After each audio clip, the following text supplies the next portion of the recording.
Hey guys, I've been talking a lot about this problem that everybody is experiencing in any industry, which is that of the overcrowded market. And let me minimize myself here so we can visualize this. I bring up this graphic a lot. It just shows the sea of sameness, right?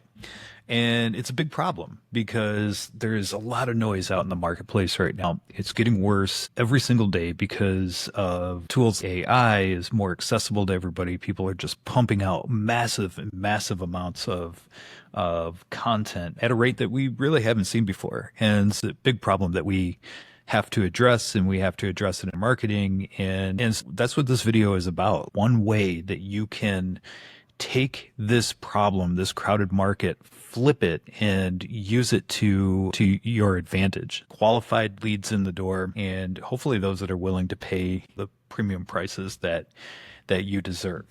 I want to do this in a way that I want to do this more in a way that makes sense for all of you. And the one way that I can do it is by almost taking an industry or a discipline and illustrating the point that way. So what I like to do in this video is focus on interior designers, and it's going to be interior designers in the Charlotte, North Carolina area.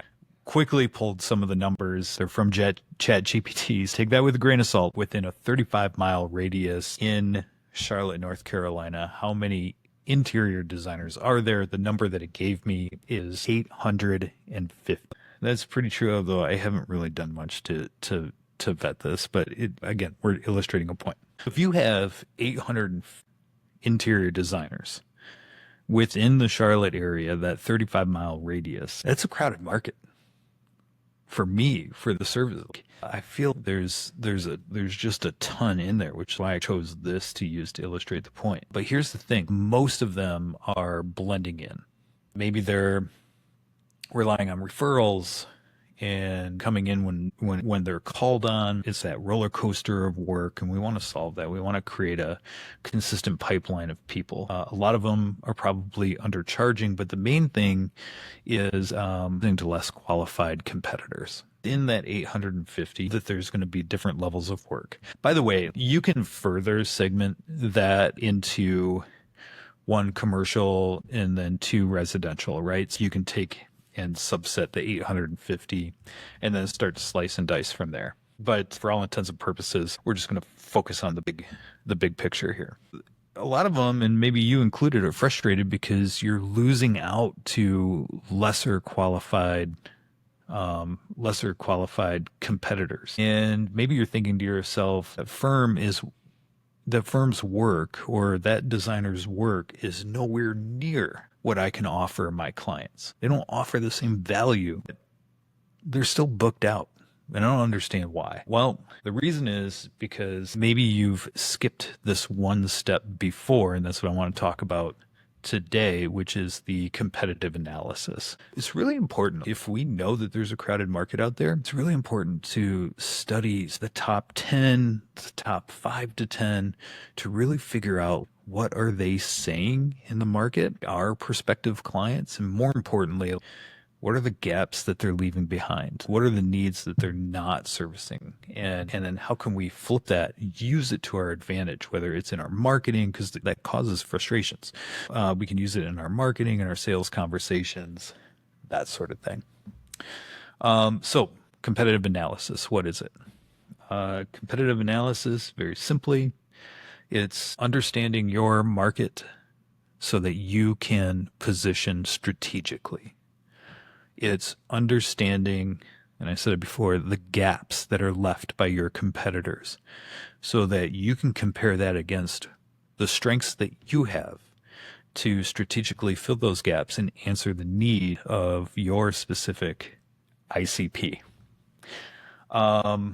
So who are your competitors? That's a big question that you need to answer. So take a look at, your specific services, the type of people that you like, your ideal client profile, and get an understanding of who are those people that are also trying to appeal to them. So maybe you're a mid-market interior designer within the Charlotte area. Well, that really takes that list from 850 and, gives you a little piece of the pie that you're playing in. We have to understand that. And then that's going to be our starting place. What are your competitors' services or the price points that they're charging for those services? Another question that needs to be answered, right? So, what are they offering your prospective clients that is really appealing to those people that are drawing them into their world? Like, what are those messages? The second question, or the third question is you got to understand, like, why are those clients choosing them over you? You know that your work is better. So why are they choosing them? Is it a trust thing? Is it something else that they saw on the website? Like, what are those factors that are getting your prospective clients to choose the competition over you? Third, where are the gaps? Like, what are the gaps that the competition is leaving in the marketplace? How can we fill them?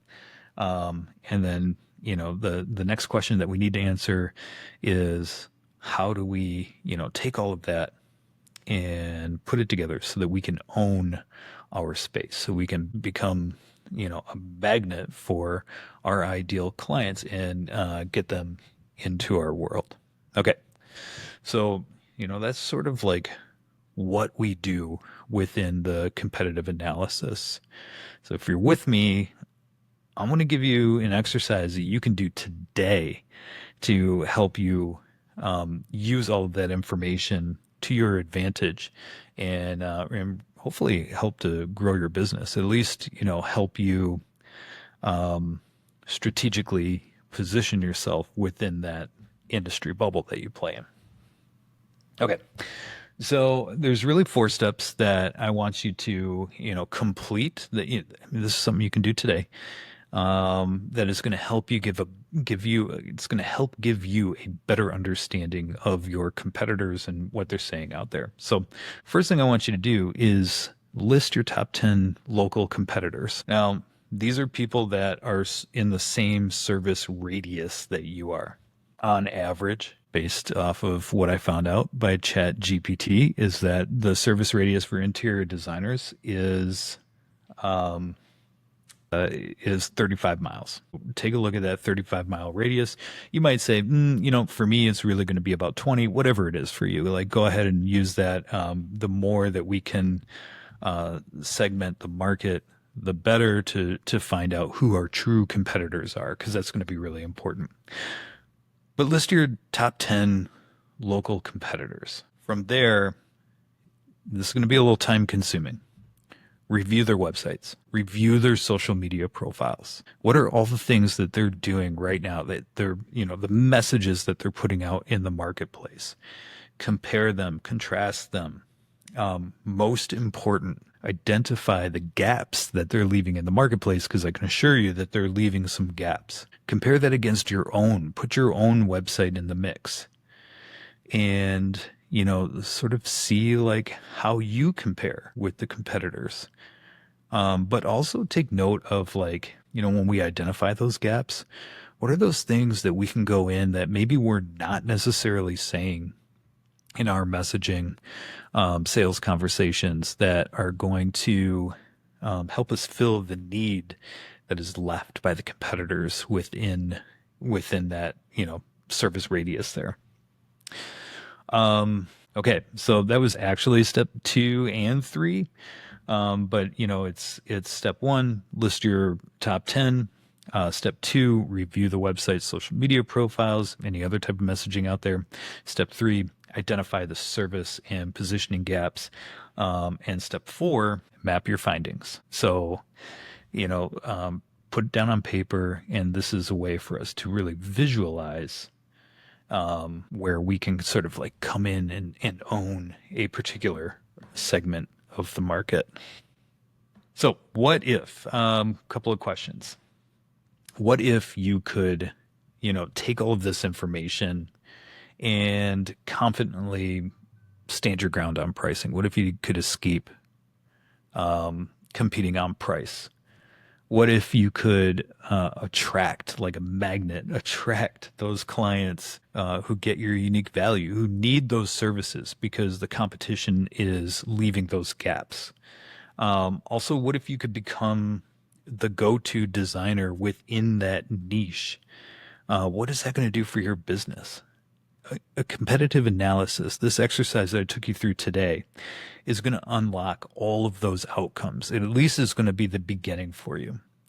So go ahead and go through that exercise. I'd love to know in the comments, like some of the clarity that this competitive analysis has given you.